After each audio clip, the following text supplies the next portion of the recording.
Hello everyone and welcome to a new edition of La Vistilla de Medidas Cautelares. And pay close attention because today we have a very special guest. It's a privilege to have her with us, none other than one of the best investigative journalists in Venezuela, and we're going to greet her directly so that you can all follow her from home. Welcome, Maybord Petit. How are you, Maybord? It's a pleasure to be with you and the entire audience, and I send you a big greeting from here, from New York City. Okay, the first thing we need to tell our viewers, Maybord, is that you have a YouTube channel called Sin Filtros. Although we'll include the link in the description of this video so you can subscribe, I recommend that you follow Maybord on this YouTube channel, Sin Filtros, because I've been watching several videos. They're super interesting. As I said, Maybord is one of the most prestigious Venezuelan investigative journalists. She's the most knowledgeable and has the most control over current issues related to the Maduro regime, such as the Carvajal chicken case that's been so popular in recent days. Let's start this interview, Maybord, with this little look at precautionary measures. I want to ask you, as a journalist and investigator in Venezuela, to give me an assessment of how you see the Nicolás Maduro regime right now. Look, Nicolás Maduro's regime is currently suffering perhaps the highest level of pressure it hasn't suffered.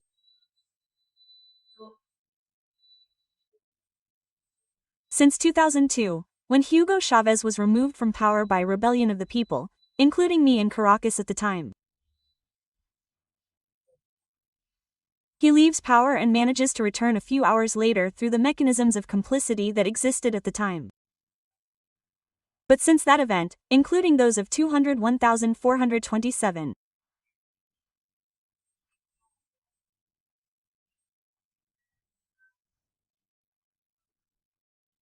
even when the United States government stopped recognizing Nicolás Maduro based on a fraudulent electoral process, like all those that have occurred in Venezuela from 2004 to the present, Maduro declares himself the winner in 2018 and, in the first government of President Donald Trump, he disavows him and says that he is a usurper and it is at that time that federal charges arose here in the Southern District Court of New York regarding the Cartel de las Soles, the famous Cartel de las Soles that both Maduro and Gustavo Petro and many in Spain want to deny.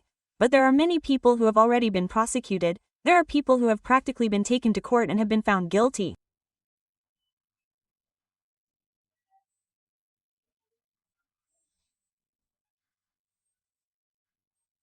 There are also others who decided not to go to trial and practically point out to all the prosecutors that all the investigation that had been done around the Cartel de las Soles existed, among them the famous Pollo Carvajal, but there are more.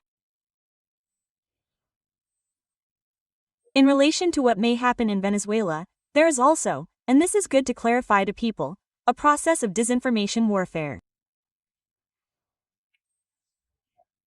Those of us who are in charge of studying this issue call them cognitive warfare or seventh-generation warfare, which at this time both the Maduro regime and its strategic allies, Russia, China, Iran, Cuba, etc., are preparing.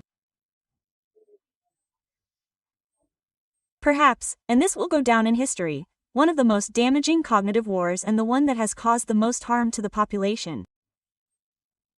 Let's not even count the case of Ukraine or the case of many other countries. Venezuela is a laboratory for this type of disinformation and it also has outbreaks in Spain and many other places where the interests of the regime feel threatened.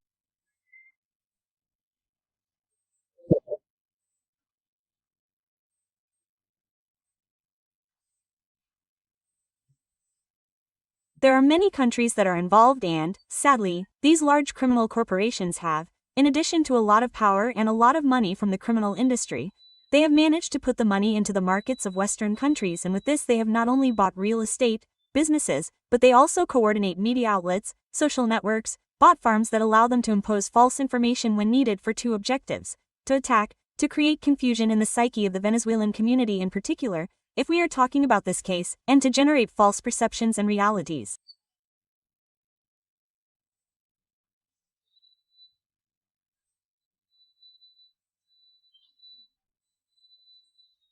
They also destroy everything that has to do with the reputation of the people who report or who give some type of contrary story.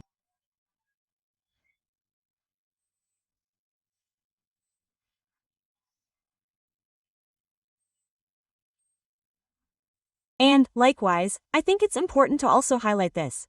This type of large-scale psychological and disinformation operations also includes delegitimizing the justice systems that are prosecuting members of the Cartel de los Soles or members of this great criminal mafia, and they get replicators in all the countries of the world, because they have a lot of money to buy consciences, buy influencers, etc. So, we are facing an enormous war that is launched from Caracas, from Moscow, from China and from many other places with bot farms, with an impressive map of channels created for disinformation and with people that many believe may be academics, etc. But it turns out that they are simply and merely operators.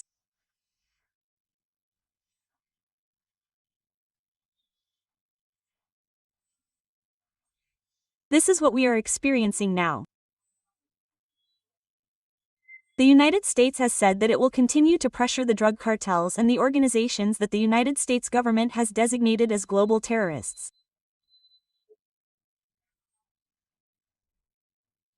And of course, this includes all the apparatus that the legal structure of the United States offers for this type of decision by the federal government.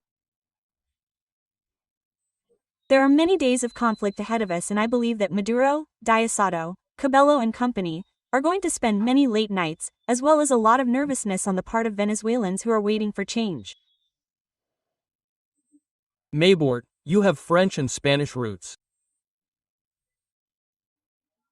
In Spain, as you know, we are always very concerned about Venezuela.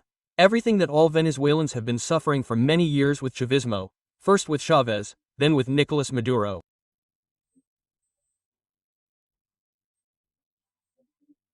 From what you are seeing, from these movements that are taking place in the justice system in the United States, could it be said, or is it still very risky, that the Maduro regime is closer to falling than ever? Right now, there is a lot of pressure for this to happen, and they are obviously assessing the damage, how to do it, how it is generated. There is enormous pressure for the government's decision not to be carried out. That is to say, that President Trump, through the War Department of the Southern Command and all the agencies that are working towards this end, including bilateral agreements with nearby governments, are not fulfilling the mission they have set for themselves, which is to bring to justice those who are accused here of being members of the Cartel of the Suns. In other words, we are in the middle of a war. On the one hand, there are allies, including the Democratic Party here in the United States, who have proposed in Congress, on several occasions, they have not had the votes to approve it, that military action and operations in the Caribbean Sea be blocked and that no type of action be taken against Nicolás Maduro and the cartel.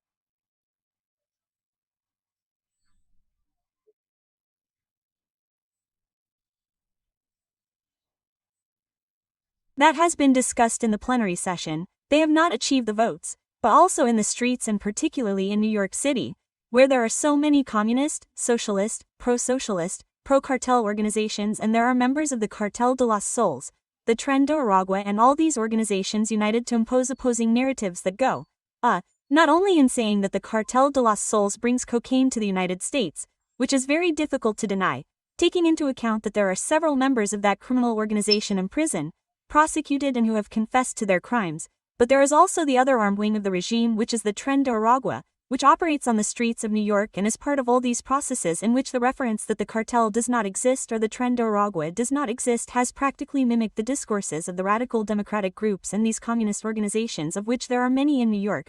But it is not only here in New York, they are in many other places and they work with extensive funding.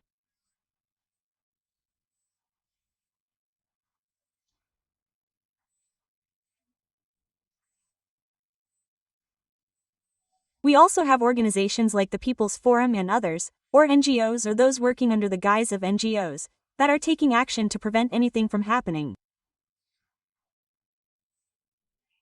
And, of course, we cannot ignore the issue of the UN Security Council, which is currently in the hands of Russia and where the regime has broad support and has already called an emergency meeting.